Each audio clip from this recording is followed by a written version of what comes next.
अगर आप विदेश जा रहे हैं और खास तौर पर उज्बेकिस्तान जा रहे हैं कमाने के लिए रोजगार की तलाश में, तो आपके लिए यह खबर है। और आप कहीं भी जा रहे हैं तो आपके लिए यह खबर बहुत ही महत्वपूर्ण है। उज्बेकिस्तान से खबर आ रही है कि वहां पर टीन सेट गिरा, जिससे लगभग 30 से 40 लोग उस टीन सेट में दबे हैं, जिसमें अपने क्षेत्र के लोग काफी ज्यादा हैं। जिसमें बताया जा रहा है कि 8 लोग की तो तत्काल ही वहां पर मौत हो गई है, बाकी के लोग को रेस्क्यू करके हॉस्पिटल में भर्ती कराया गया है। अब वो पूरा सिस्टम हम बताते हैं कि क्या कुछ हुआ था। दरअसल उज्बेकिस्तान के उस जगह पर कई दिन से जो कंपनी है, उस कंपनी का नाम है इंटर इंजीनियरिंग। यहां से काफी लोगों की उसने भर्ती किया है। वहां पर लोग जाकर काम करते हैं अपने घर परिवार को चलाने के लिए। अब वहां पर टीन सेट में आज सुबह हाजिरी के लिए उनको बुलाया गया था, तो लगभग 200 से 250 लोग वहां पर मौजूद थे। जो आंकड़े इधर उधर हो सकते हैं थोड़ा बहुत, क्योंकि त्वरित खबर है, सूत्रों के हवाले से खबर है। वहां पर जो मौजूद हैं लोग वो बता रहे हैं। तो लगभग 200 से 250 लोग वहां पर मौजूद थे टीन सेट पे, और वहां पर अपनी हाजिरी दे रहे थे। उसी समय टीन सेट नीचे गिर गया।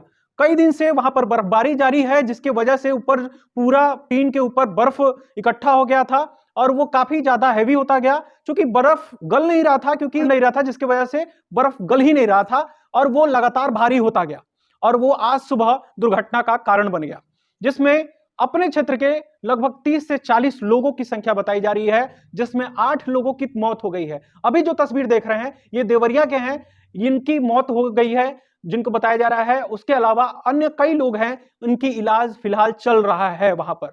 लेकिन वहां पर जो मौजूद लोग हैं, जिन्होंने इस वीडियो को भेजा है, जिन्होंने इन खबरों को बताया है, उन्होंने बताया है कि उज्बेकिस्तान में भारतीय जो मजदूर हैं उनकी स्थिति काफी दयनीय है। वहां पर जो कंडीशन उनकी है वह जो इंडियन जो मजदूर होते हैं उनकी कंडीशन से भी बदतर है। आपको सिलसिलेवार ढंग से बताते हैं कि उज्बेकिस्तान आपको क्यों नहीं जाना चाहिए।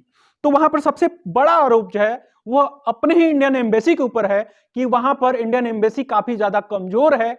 अगर वहां पर कुछ भारतीयों के साथ होता है तो इंडियन एम्बेसी उस पर कार्रवाई करवाते हुए कम दिखती है। इस तरह की घटनाएं आए दिन होती रहती हैं कि वहां पर किसी भारतीय मजदूर की मौत हो जाती है, लाशें यहां पर भारत आती हैं, लेकिन इंडियन एम्बेसी उस तरीके से उस पर एक्शन नहीं लेता है, या अन्य चीजों से उनको बॉन्ड करना, उनकी सैलरी समय पर न देना, इस तरीके की तमाम समस्याएं आती हैं। लेकिन इंडियन एम्बेसी इस पर काम करते हुए कम दिखती है। वहां के जो मौजूद लोग हैं उनका ही ये आरोप है।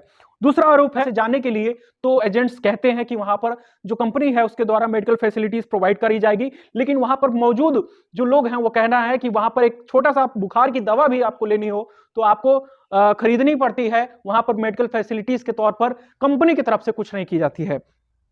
तीसरा बड़ा आरोप आपको बताएं कि वहां पर तमाम तरह के काम का दबाव वहां पर कराया जाता है कि आपको ये काम नहीं करेंगे तो आपकी सैलरी बॉन्ड कर दी जाएगी, आप ये नहीं करेंगे तो 2 महीना सैलरी रोक दी जाएगी, आप ये नहीं करेंगे तो आपकी वीजा आपको नहीं मिलेगी। इस तरीके से कई तरह से आरोप वहां के लोग यहां से जो गए हुए हैं वो लगाते हुए दिख रहे हैं। और आपको एक और तस्वीर देखने को मिली, वहां पर रहने की स्थिति जो है, जैसा कि हमने अभी आपको बताया कि रहने की स्थिति भारतीय मजदूरों से भी स्थिति खराब है। भूटान आप जाते हैं, वहां पर थोड़ा काम करना आपके लिए आसान है, बांग्लादेश में काम करना आसान है, लेकिन उज्बेकिस्तान जैसे देशों में आपकी जिंदगी कुत्ते और बिल्ली की तरह हो जाती है, जिसकी तस्वीर आप देख सकते हैं कि इस तस्वीर में साफ तौर पर दिख रहा है कि यहां पर भले ही लोग आए और सूट बूट पहनकर मोटरसाइकिल पर सवार होकर, बुलेट पर सवार होकर घूमे, लेकिन वहां पर स्थिति उनकी क्या हो जाती है। और अब आपको बताते हैं कि तमाम इस सब दिक्कतों के बावजूद लोग उज्बेकिस्तान जैसे देश पर जाते क्यों हैं। आपको बताएं कि वहां पर सबसे बड़ा रीजन जो है, यहां पर बेरोजगारी दर है। लोग अपने परिवार को चलाने के लिए वहां जैसे ये स्थान वाले जो देश हैं वहां पर जाते हैं, गल्फ कंट्रीज में जाते हैं कि जैसे तैसे उनका घर का खर्चा चले, उनके घर बाल बच्चे जो हैं वो पढ़ लिख लें, ताकि उनको वो स्थिति ना है। बेरोजगारी की स्तर जो भारत में है वो आपसे छिपी नहीं है। भारतीय सरकार किस तरीके से उसको ओवरकम करने की कोशिश कर रही है वो भी आपसे छिपा नहीं है। यहां पर देख ही रहे हैं कि एग्जाम्स हो रहे हैं, लीक हो रहे हैं, कैंसिल हो रहे हैं पेपर। तमाम जो युवा हैं, जो पढ़े लिखे हैं, उनको भी तमाम तरीके से दिक्कतों का सामना करना पड़ रहा है, तो वो तो आप जानते ही हैं। दूसरा जो रीजन है वो सबसे बड़ा रीजन है, एजेंट्स के बहकावे में आ जाते हैं। दरअसल इन सब देशों में दूसरे जो देश हैं वहां पर जो लेबर आते हैं वो चार्ज ज्यादा आते हैं, उनके जो नॉर्म्स होते हैं, जो उनके कंडीशन होते हैं वो बहुत मजबूत हैं, वहां की एम्बेसी मजबूत है, इसलिए वो टारगेट करते हैं इंडिया को, क्योंकि इंडिया की एम्बेसी वहां कमजोर है। तो जैसे मन करे वैसे वो भारतीयों से काम कराते हैं और उसके बदले में उनको पकड़ाते हैं ठेंगा।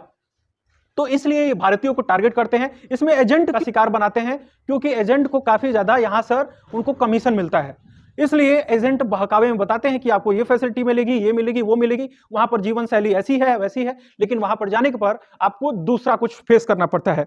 तीसरा यहां पर रीजन है कि कई सारे गल्फ कंट्रीज में हम जो फर्जी तरीके का एक्सपीरियंस सर्टिफिकेट लगाते हैं और तरह का चीजें लगाते हैं, जिसकी वजह से कई सारे देश उनको ट्रैक कर लेते हैं और आपको वीजा नहीं मिल पाता है। और ऐसे में ये सब जो देश हैं वो आपको वीजा देते हैं और ये सहूलियत मिल जाता है, इसलिए आपको वहां जाना पड़ता है, उज्बेकिस्तान जैसे देशों में जाना पड़ता है। अब आपको बताते हैं कि विदेश में लोग क्यों जा रहे हैं, गल्फ कंट्रीज में क्यों जा रहे हैं। तो देश की बेरोजगारी दर, इस पर कोई बात क्या ही कहें, आपके सामने एकदम साफ है।